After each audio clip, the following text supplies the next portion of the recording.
Les sourires que vous voyez sur le visage de ce père n'étaient, selon la police du Texas, qu'une façade, cachant une réalité bien plus sombre. Sa femme, la mère de ses enfants, est morte.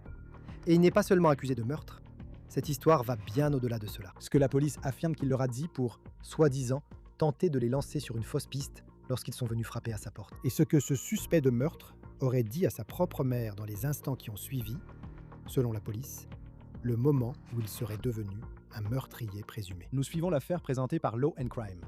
Je suis Chris Stewart.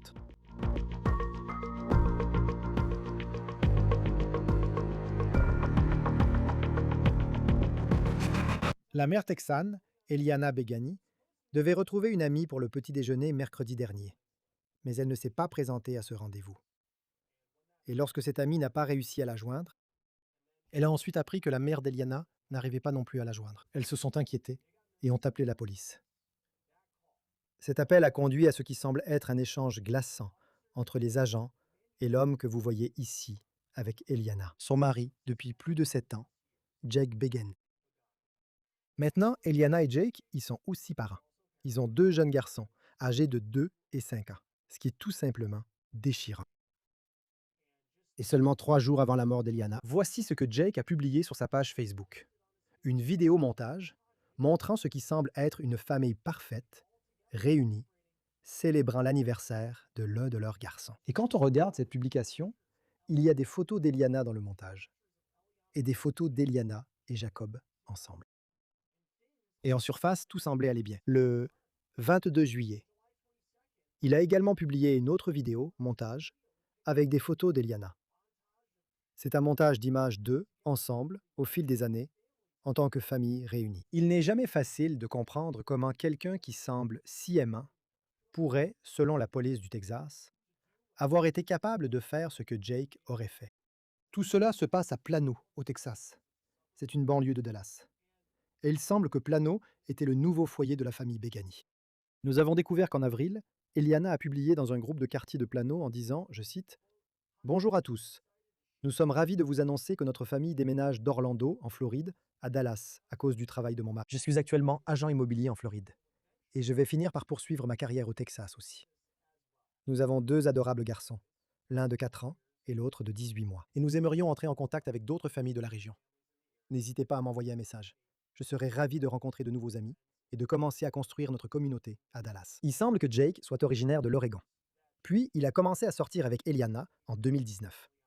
Ses réseaux sociaux montrent qu'il a officialisé sa relation sur Facebook avec quelqu'un en février de cette année-là. Puis, peu de temps après, ces deux-là ont commencé à publier des photos ensemble. Ils finissent par se marier. Ils finissent par avoir ces 2 jeunes enfants et la vie semble parfaite. C'était en novembre de l'année dernière seulement.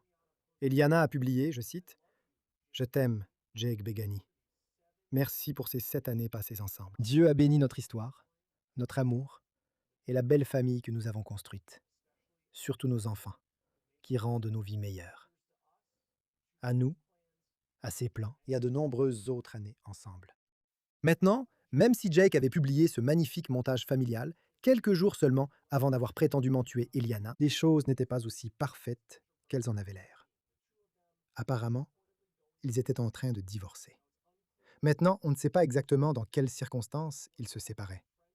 Mais un ami a dit à la police qu'Eliana et Jake étaient séparés l'un de l'autre. Et si on revient à ce jour-là, le 12 août, Eliana avait dit à cette amie qu'avant qu'elle ne se retrouve pour le petit déjeuner, elle allait récupérer ses 2 enfants, âgés de seulement 2 et 5 ans, dans un appartement où Jake vivait apparemment. C'est ce complexe d'appartements de luxe sur Charles Place à Plano, au Texas. Maintenant, Eliana dit qu'elle devait retrouver cette amie pour le petit déjeuner à 8h30. Et elle avait partagé sa localisation avec cette amie. Et elle a dit que le fait d'aller les récupérer ne devrait pas prendre plus de 10 à 15 minutes. Mais cette amie, quand Eliana ne s'est pas présentée pour le petit déjeuner, elle regarde son téléphone. Elle regarde la localisation d'Eliana et elle voit qu'elle ne bouge pas de ce complexe d'appartements où elle est allée récupérer ses enfants. Apparemment, elle contacte ensuite la mère d'Eliana, qui dit qu'elle n'arrive pas non plus à joindre sa fille. Maintenant, nous en apprenons davantage, pas seulement que c'était un couple en train de divorcer. Aussi sympathique que Jake puisse paraître sur les photos et les réseaux sociaux, Eh bien, selon la police, je cite, le témoin numéro 1, qui est l'ami, a indiqué qu'il y avait des inquiétudes concernant Jake Begani, qui aurait été violent par le passé. C'est ici que nous commençons à avoir une image différente de Jake Begani. La police dit qu'elle a été appelée pour une visite de police à l'appartement de Jake afin de s'assurer que tout allait bien. Ils frappent à la porte et Jake répond. Il est environ 10h23 du matin. La police dit qu'ils ont demandé à Jake où se trouvait sa femme et, je cite, il a indiqué qu'elle avait été là plus tôt dans la journée, mais qu'il ne savait pas où elle se trouvait actuellement. Jake Pagani a indiqué qu'ils étaient en train de divorcer et qu'elle était passée pour récupérer un enfant, mais que l'enfant ne se sentait pas bien. Maintenant écoutez, à ce moment-là, si vous êtes un policier à Plano, au Texas, c'est une histoire suspecte compte tenu de ce qu'on vous a dit sur ce couple, du fait qu'ils étaient en train de divorcer, et de l'ami d'Eliana accusant Jake d'avoir été violent par le passé. Mais l'un des policiers aurait également remarqué quelque chose qui serait essentiel pour faire avancer cette enquête de manière décisive. Selon les autorités, l'officier a découvert, je cite, une grande tache humide apparente sur la chemise de Jake Pagani. Et l'officier a alors demandé à Jake ce qu'était cette tache humide. Et Jake a répondu qu'il avait fait le ménage. Encore une fois, c'est une réponse suspecte. La police a alors demandé à Jake s'il pouvait inspecter le garage. Et Jake a accepté. Il semble que ce soit l'un de ces appartements où vous avez l'appartement à l'étage, puis vous descendez dans un garage où vous gardez vos véhicules. À part dire qu'il avait vu Eliana plus tôt dans la journée, Jake n'avait pas grand-chose d'autre à ajouter à ce moment-là. Donc, apparemment, la police inspecte le garage. Ils voient que la voiture de Jake est là, puis ils retournent à leur voiture de patrouille. Tout cela, je suis sûr que pour les agents, tout cela semblait louche. Ça paraissait suspect. Il devait se passer quelque chose ici. Et j'espère qu'un jour, nous pourrons obtenir les images de la caméra piéton de cet incident, pour la voir par nous-mêmes. Mais au Texas, cela arrive souvent, après la clôture d'une affaire. Maintenant, les agents retournent à leur voiture de patrouille. Et quand ils arrivent, il y a un message qui les attend concernant l'appel sur lequel ils interviennent. Et c'est le genre de message qui vous donnerait des frissons dans le dos. Ce message disait, je cite, je crois que quelqu'un a été blessé ou tué. La police dit que la mère de Jake Pagani elle-même a appelé les forces de l'ordre depuis un autre État, alors que ses agents étaient apparemment à l'intérieur avec Jake. Et elle dit qu'elle venait tout juste de parler à son fils avant que les agents n'arrivent à l'appartement. Jake aurait dit à sa mère, je cite, j'ai quelque chose à te dire. Elle est morte. Nous nous sommes disputés et elle est morte. Cela change tout pour la police. Après avoir reçu cette nouvelle information, ils retournent à l'intérieur et ils passent les menottes à Jake. Et voici ce que nous savons de l'échange présumé qu'ils ont eu avec Jake dans l'appartement. Il aurait apparemment dit « Pourquoi faites-vous ça ?» aux policiers. Et les policiers lui auraient répondu « Vous êtes retenu. Est-ce que votre femme est là? Vous n'êtes pas arrêté. Est-ce qu'elle est là ?» Et puis, lorsque les policiers ont demandé à Jake pourquoi il avait dit à sa mère qu'Eliana était morte, il aurait répondu, je cite, comment sauriez-vous ce genre de choses maintenant? Alors que la police interroge Jake, ils reportent à nouveau leur attention sur cette tache humide qui était sur sa chemise. Car elle semble avoir séché.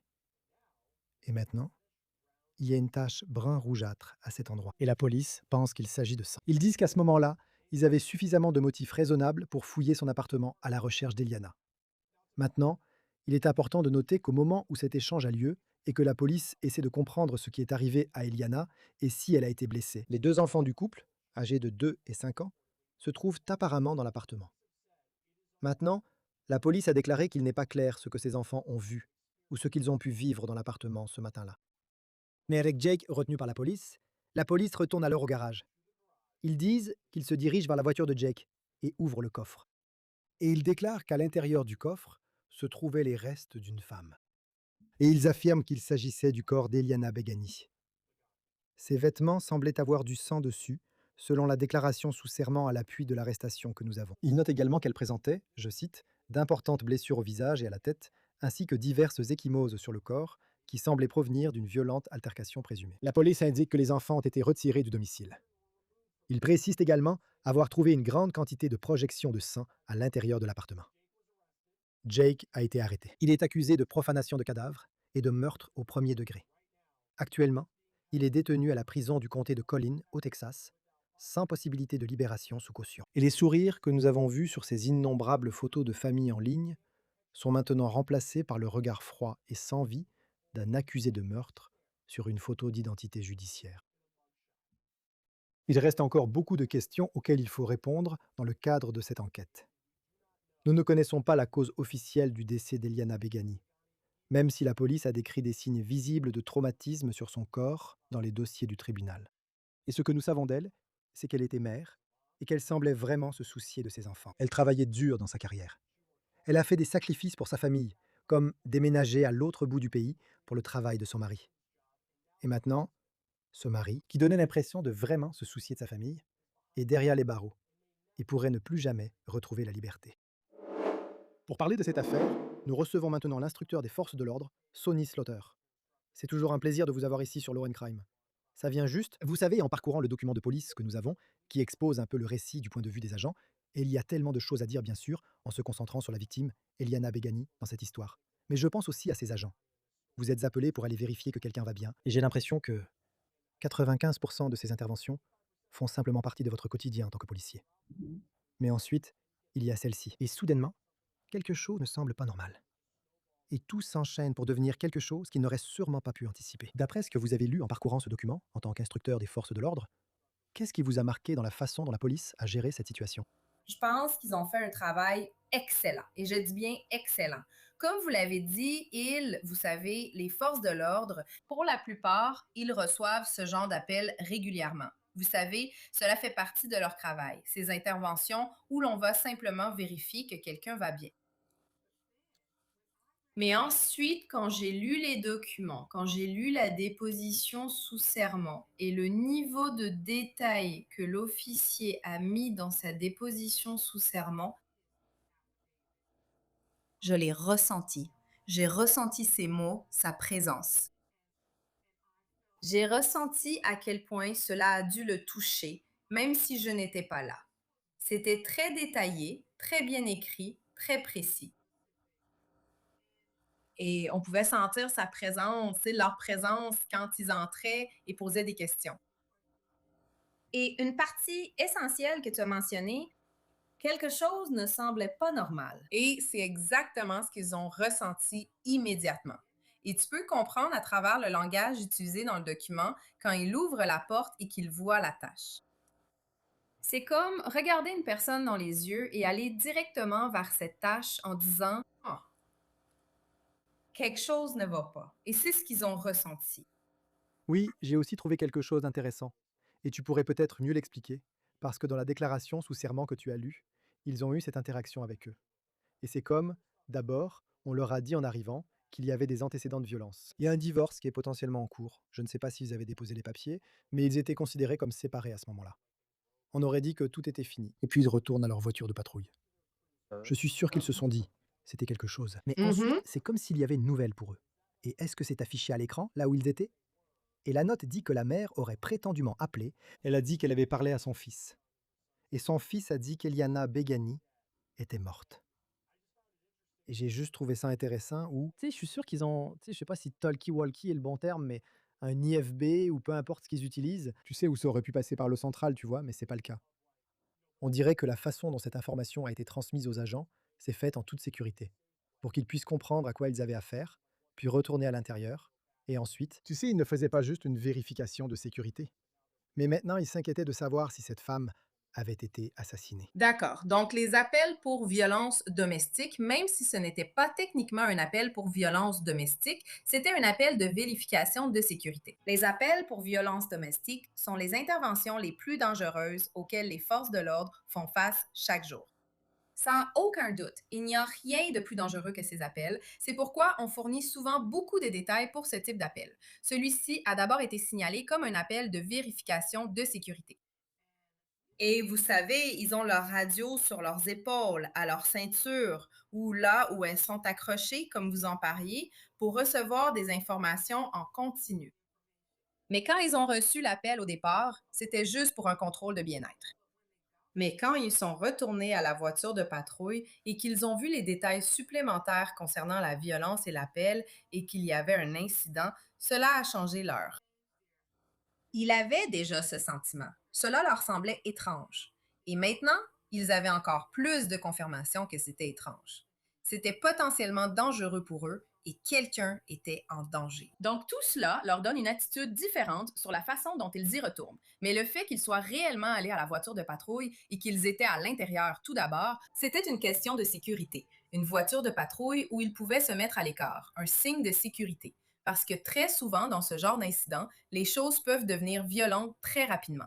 Mais ils étaient dans leur voiture. Mais devoir ressortir les expose à un autre niveau de danger. Donc, cela accentue la façon dont ils vont répondre, réagir et la manière dont ils vont intervenir. Et puis, la tâche a pris plus de sens. Ouais. Et la seule question que j'avais, c'était, vous savez, les enfants sont dans la maison, vous savez, et ils n'ont pas, et vous savez, c'est un peu cette question de motif raisonnable. Nous lisons le document avec le bénéfice du recul, en connaissant les accusations et comment ils en sont arrivés là. Mais c'est comme si on revenait au moment où ils vont à la voiture de police, et c'est comme, est-ce qu'on aurait pu faire plus à ce moment-là, où quelque chose ne semblait pas normal. Mais les enfants sont toujours là. Et puis ils retournent à la voiture de police, et là, on s'inquiète pour la sécurité des enfants, surtout avec ce dont on sait qu'il est accusé. Mais en même temps, en lisant cela, il faut comprendre que, pour ces officiers, ils n'ont aucune idée de ce qui se passe. Vous savez, et ils apprennent un peu au fur et à mesure. À partir de quand estiment-ils qu'il y a des motifs raisonnables? Parce qu'ils énumèrent, à un moment donné, qu'ils estiment qu'il y avait un motif raisonnable. Parce que vous aviez ce que la mère avait apparemment dit, et que cette information est arrivée. Vous avez la tâche qui ne semblait pas normale. Mais comment en arrive-t-on à ce stade où il y a des motifs raisonnables? Surtout dans une situation domestique où, à ce moment-là, ils ne savaient pas si Eliana était partie en voiture quelque part, si elle était bouleversée par le divorce et qu'elle était partie. Ce n'est clairement pas ce que la police dit s'être passé.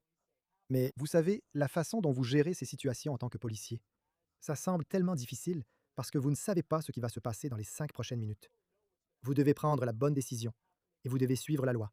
C'est-à-dire que s'il n'y a pas de motif raisonnable de penser que quelque chose s'est passé, ce n'est pas comme si vous pouviez simplement sortir les enfants de la maison. Exactement. Et la pression est là.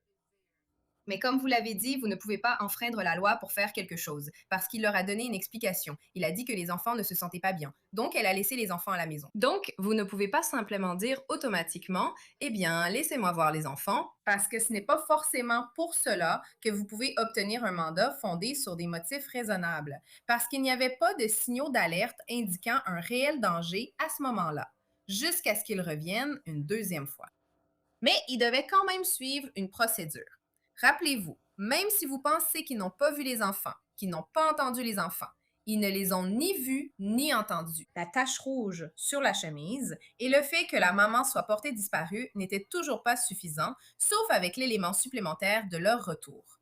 La deuxième fois, où sa mère, pas sa mère à elle, sa mère a appelé et a dit que son fils avait dit qu'elle était morte. Maintenant, ce ne sont encore que des oui-dire. Donc, souvenez-vous, ils doivent toujours suivre la loi, ils doivent toujours poser des questions, mais ils n'ont pas dit qu'il était en état d'arrestation. Rappelez-vous, ils ont utilisé le bon langage, la bonne procédure, vous êtes retenu. C'était très clair à ce moment-là. Ils ont dit que vous êtes retenu. Ce qui signifie qu'être retenu et être arrêté, ce n'est pas la même chose. Et il leur avait aussi donné, avant de retourner à la voiture de police, l'occasion d'aller dans le garage et d'y jeter un coup d'œil. Donc, même si son comportement semblait étrange, il paraissait bizarre. C'était pas suffisant parce qu'il leur a permis de faire tout ce qu'il lui demandait de faire. Ce qui n'a pas tout gâché. Cela a éveillé quelques soupçons, mais pas assez pour que ce soit du genre d'accord, on va juste entrer et récupérer les enfants. Donc, ils ont vraiment agi pour leur sécurité et dans l'intérêt des enfants parce qu'ils ne savaient pas où étaient les enfants. D'accord. Et ils devaient être prudents. Je pense aussi à la mère de Jake Pagani. Vous Et vous savez, savez, c'est pas une situation où je suis sûr qu'elle veuille qu'on la félicite ou quoi que ce soit. Aucun parent ne voudrait jamais se retrouver dans la situation dans laquelle elle s'est retrouvée quand son enfant appelle et dit quelque chose du genre «C'était pas ça. Il a dit que, vous savez, il a dit qu'il y a eu une bagarre et qu'elle est morte». Et j'ai l'impression qu'il y a eu des cas où on voit un parent qui ne va pas dénoncer son enfant. Mais dans ce cas, elle a fait ce qu'il fallait, selon les forces de l'ordre. Appeler et dire «Eh, voilà ce que mon fils m'a dit». Ce qui, tu sais, c'est juste, je veux dire, c'est juste difficile d'imaginer, en tant que parent, à quel point cet appel serait difficile. Et il devrait y avoir, tu sais, il faut lui rendre hommage d'avoir dû prendre ce qui est une décision presque impossible, celle d'appeler. Mais c'est la bonne décision dans cette situation, c'est certain. je suis d'accord. Je suis absolument d'accord. Parce que, et si son fils disait juste quelque chose qui n'était pas vrai, Et puis elle a appelé et a dit ce que son fils avait dit, et puis rien de tout cela n'était vrai. Cependant, elle ne pensait pas seulement à ce que son fils avait dit, elle pensait à ses petits-enfants. Et la plupart du temps, nous savons qui sont nos enfants. Nous les connaissons, nous connaissons leur comportement. Et même si nous ne pensons pas qu'ils pourraient tuer quelqu'un, nous savons aussi que parfois, il y a eu des signes de violence dans une relation. Elle en était probablement consciente. Et qu'il aurait pu faire quelque chose, parce que pourquoi l'appellerait-il pour lui dire ça?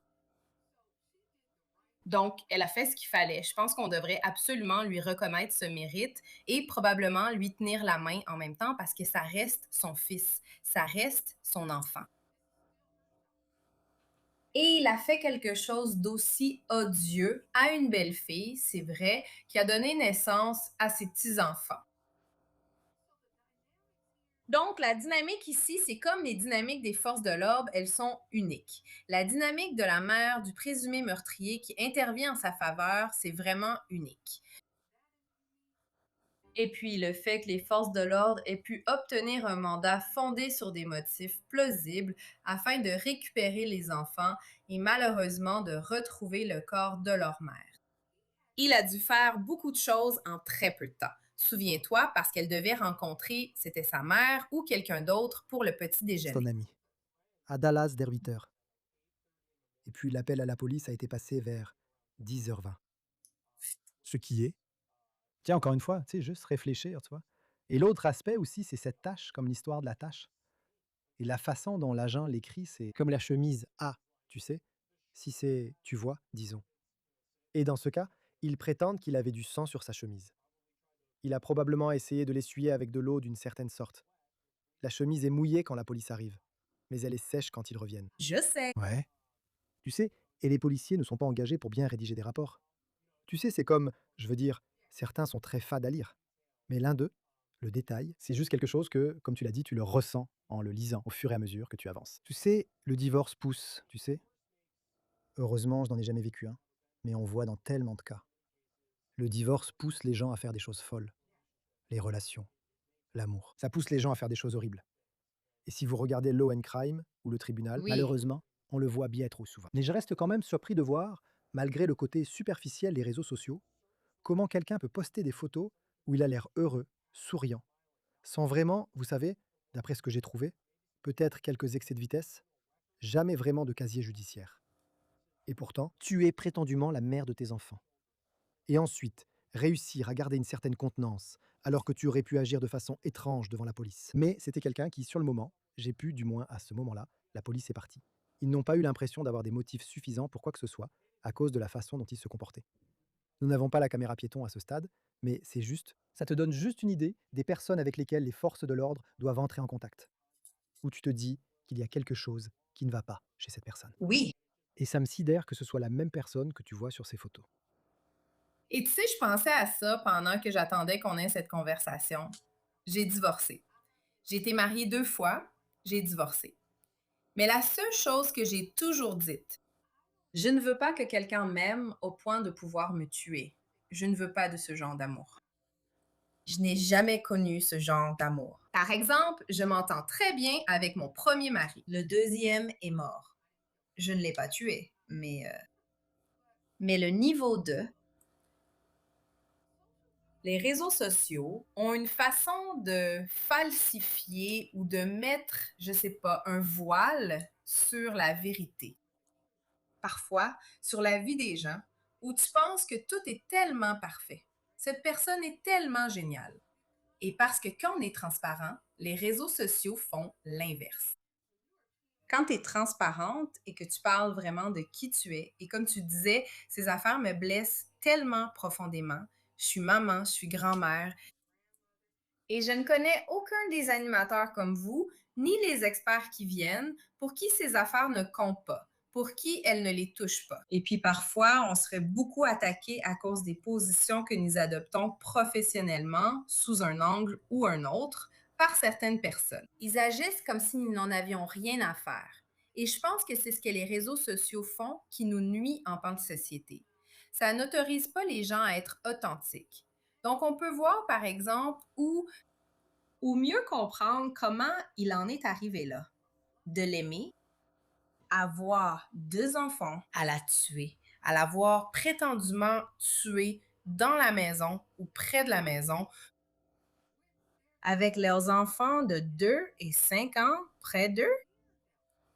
C'est horrible et odieux. Oui. Comment pouvez-vous? Tu peux éteindre ce côté-là et je ne veux pas entendre que les gens ont craqué ou qu'il a craqué de cette façon parce que qu'est-ce qui l'a fait craquer alors qu'ils avaient aussi ce passé de violence? Ce qui est l'une des raisons pour lesquelles ils étaient séparés. Maintenant, ils auraient pu avoir une violence mutuelle où elle était violente et lui aussi, et ils ne pouvaient pas être ensemble.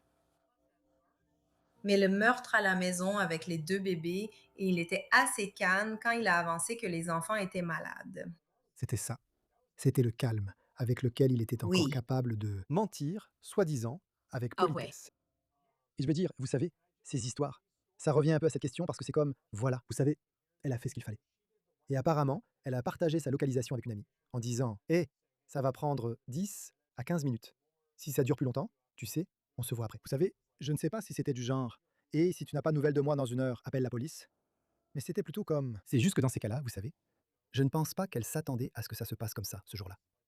Et c'est comme, comment protéger les gens sans savoir ce qui va se passer dans le futur, dans des situations aussi chargées émotionnellement? Et je ne connais pas Jake Pagani. Je ne sais pas. On ne sait pas à ce stade à quoi ressemble réellement cet historique de violence, ce qui a mené au divorce. Ça pourrait très bien être ça, le cœur du problème. Mais malgré tout, on se demande toujours, comment peut-on protéger les personnes qui vivent ces échanges de garde, surtout dans ce cas-là, où il ne semble même pas qu'ils aient déposé une demande de divorce. Donc c'est une séparation, et c'est un peu dans une situation non officielle, où la police n'a vraiment rien sur quoi s'appuyer, à moins que vous n'ayez les documents. Eh bien, vous savez, le fait que l'amie ait appelé aussi rapidement et qu'elle ne soit pas venue signifiait qu'il y avait une sorte de peut-être pas un plan coordonné de sang-froid, mais elle ressentait un certain niveau de peur et ceux qui l'entouraient comprenaient ce que c'était. Assez de personnes savaient que si je ne me présentais pas, alors il fallait envoyer quelqu'un. Donc ce n'était peut-être pas un plan formel, mais elle avait mis en place certaines choses qui indiquaient son niveau de peur ou d'anxiété. Et d'autres personnes le percevaient. Elles le comprenaient. Elles le savaient. Elles l'ont cru. Et elles ont agi assez rapidement pour que cela ne devienne pas une affaire de disparition longue et compliquée. Et je pense que quand les gens disent des choses comme j'ai peur de cette personne, je pense qu'il faut les entendre. Il faut écouter ce qu'elles disent et ensuite fouiller dans notre mémoire pour voir si quelque chose nous revient. Parce que parfois, vous savez, on pense toujours que la violence et les abus sont physiques, mais cela peut être émotionnel, psychologique ou financier. Donc, si la personne a déjà dit, par exemple, je n'ai pas accès à l'argent et je ne peux pas faire ceci, ou cela peut être abusif et contrôlant, et pas forcément de la violence physique. Donc, tu l'as dit, on ne sait pas ce qui a mené à leur séparation, mais c'était suffisant pour la personne qu'elle devait rencontrer pour qu'elle reconnaisse qu'il y avait un problème, qu'elle ne se soit pas présentée et qu'elle ait appelé tout de suite pour demander qu'on aille vérifier qu'elle allait bien. Et c'est aussi bien que les forces de l'ordre aient reçu l'appel et soient intervenues immédiatement. Je ne dis pas dans les 5 minutes suivantes, mais ils n'ont pas hésité et sont allés vérifier parce que de plus en plus de personnes ont des incidents comme ça, des incidents qui ne mènent pas toujours à un meurtre, mais on voit de plus en plus de violences et de meurtres se produire lorsqu'il s'agit de ces problèmes liés aux enfants et à la guerre. Et ce ne sont pas toujours les hommes qui font du mal aux femmes. Nous avons des cas où ce sont des femmes contre des hommes et vous savez, nous les couvrons sur Law and Crime. Nous les couvrons sur Court TV où des femmes ont planifié des meurtres. Ce sont des jours difficiles et des temps différents. Et nous devons vraiment être ouverts, attentifs et conscients. Et je pense que chaque fois que je te parle, j'ai l'impression que lorsque nous avons ces conversations, nous n'avons peut-être pas toutes les réponses pour le public. Nous ne savons peut-être pas tout ce que chacun doit faire, mais nous leur donnons au moins un petit quelque chose sur lequel ils peuvent s'appuyer, auquel ils peuvent prêter attention. Et si ce n'est pas pour eux, qu'ils puissent le reconnaître chez quelqu'un d'autre. Et je pense que c'est ce que Law and Crime, Court TV et des émissions comme celle-ci C'est ce que nous faisons pour le public, parce que le silence de la violence est bien trop assourdissant de nos jours. Et nous entrons en contact avec des personnes pour qui il s'agit d'une affaire de meurtre, simplement parce que quelqu'un n'a pas remarqué les incidents qui continuaient de se produire. Oui. Et c'est, vous savez, c'est difficile. Et je pense que ces affaires, on espère qu'en leur racontant et en voyant des histoires comme celle-ci, vous savez, peut-être que si quelqu'un se trouve dans cette situation, ou s'il a un ami pour lequel il s'inquiète, qu'il puisse, vous savez, malheureusement à travers, vous savez, une vie perdue et une belle vie, il semble que, vous savez, Amiena Pagani avait que cela puisse sauver quelqu'un d'autre. Donc nous verrons ce qui se passera ensuite. Dans cette affaire, Jake Bagani Pagani est détenu sans possibilité de libération sous caution. Nous verrons quelle pourrait être sa défense potentielle. Bien sûr, tout le monde mérite une défense. Il est innocent jusqu'à preuve du contraire. Absolument. Nous verrons ce qui se passera ensuite. Sonny Slaughter, instructeur des forces de l'ordre. C'est toujours un plaisir de vous avoir ici sur Law and Crime. Merci d'être avec nous. Merci de m'avoir invité. Très bien, avant de partir, je voudrais afficher ici une information importante à l'écran. Il s'agit de la ligne d'assistance contre la violence domestique.